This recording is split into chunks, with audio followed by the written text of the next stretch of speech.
Supposed to travel to India. He was supposed to travel with his wife, who was the caregiver, and Mary, the sister, who was the donor. Mr. Omolo and his passport, but Mary and Edith did not have their passports. They applied for their passports on the 24th of April 2019 so that they could go to India, all of them, for the operation. However, Mr. Speaker, much as they were promised, in 10 days, they're going to get their passports. 23 days thereafter, there was no passport. Mr. Omolo was sick. He was dying. He was undergoing dialysis every day, Mr. Speaker. It became so complicated. When they came to the office of the Ombudsman, we took up the matter. And when we wrote to the Immigration Department on the 17th of May 2019, Mr. Speaker, the passports of Mary and Edith were issued within 4 days.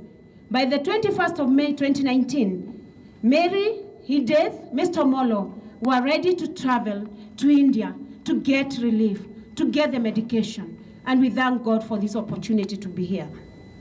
Mr. Speaker, there are so many cases, but I know you are in short of time. Of course, the majority leader has mentioned the case of the Senate, where Mrs. Bogwa came to us. 2 titles had been taken by a senior county officer. The Directorate of Investigations did the investigations. We established that the titles were taken away illegally, and those titles, the land was given to someone who is related to the senior county official. With the land registrar's support, we were able to get back the 2 titles. And this lady had lost her husband. She didn't have anyone to support her. But thank God, Mr. Speaker, we were able to get the titles back into the name of Mrs. Bogwa. And that tells me, Mr. Speaker, that there are so many problems that Kenyans are experiencing today.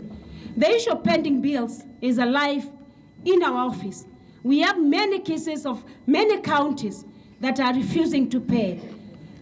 We intend to go and investigate, Mr. Speaker, to ascertain, because the county officers will always say that the contract was not properly given, it has not been, the work has not been done. We need to do investigations, because they always look for a scapegoat.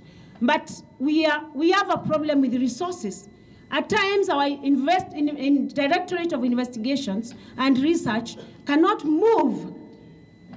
So, Majority Leader, I request you, at times, it might appear as if the commissions are not doing their work, but the constraints are budget. You know us, you know me, Majority Leader. I know I want to take this commission to the counties. I want to decentralize the services of this commission.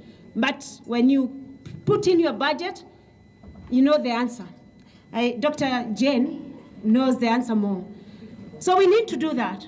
And I need to mention that even the Senate passed a resolution that the Ombudsman must be in every county. But that's a story for another day. So, Mr. Speaker, I know I was inviting trouble. They are stakeholders, Mr. Speaker.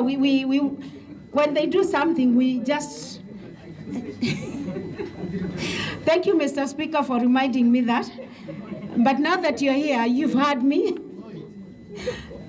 On behalf of the Commission, may I take this opportunity to recognize and appreciate the support we've received from our partner, GIZ. Edward, thank you a million times for always being there for us, for helping us to get to the counties where we are not able to, and all the other partners, Cooperative Bank, who have stood with us and supported us. We give you a commitment that we are going to do the work that has been given to us. Mr. Speaker, maybe just to make Honorable Duale happy as he leaves this gathering today, by the time I came to the Commission, there was a resolution that the next place we are opening an office of the Ombudsman is Garissa County. And no, it's not because you're my friend. Actually, that was done by the former commissioners. They had passed a resolution because they had earmarked the various constituencies and counties that we should go to. So we'll start with you So I hope your CDF office is okay. So we are trying to go into the counties as well to make sure that we work. So I don't intend to say more than that, but we are keen on decentralizing our services to ensure that the Ombudsman is felt. Because one of the challenges that we received was visibility, that the Commission is not known outside Nairobi. So we intend to move to the counties once we get the support from Parliament, and I'm happy that they are fully represented. Ladies and gentlemen, let me leave it at this, but with an inspiration quote by the former President of the United States, Barack Obama, who once said, "Change will not come if we wait for some other person or some other time. We are the ones we've been waiting for. We are the change that we seek." And with that, ladies and gentlemen, thank you for being here. Thank you for studying with courage. We are going to do whatever it takes with the support of government to ensure the Ombudsman. Chairperson of the Ombudsman, the Commission on Administrative Justice, talking about the plans for the year, and also talking about, ensuring that the county office in Garissa is fully funded and it's working for residents who need to take their complaints concerning some of the judicial services that are given to them. Away from matters making news here in Kenya, let's cross over to the international scene. And its horn makes it a favorite target among poachers in Africa. Now, a new danger threatens rhinos living in a Kenyan national park: antibiotic resistance. As viewers Arash Arabasadi reports, the overuse of antibiotics could cost these animals their lives. Believe it or not, what's happening here is a good thing. Park rangers tranquilize endangered rhinos, drill into their horns, and make them high-tech by plugging the hole with a tracker. This process helps protect the rhinoceros from its biggest threat,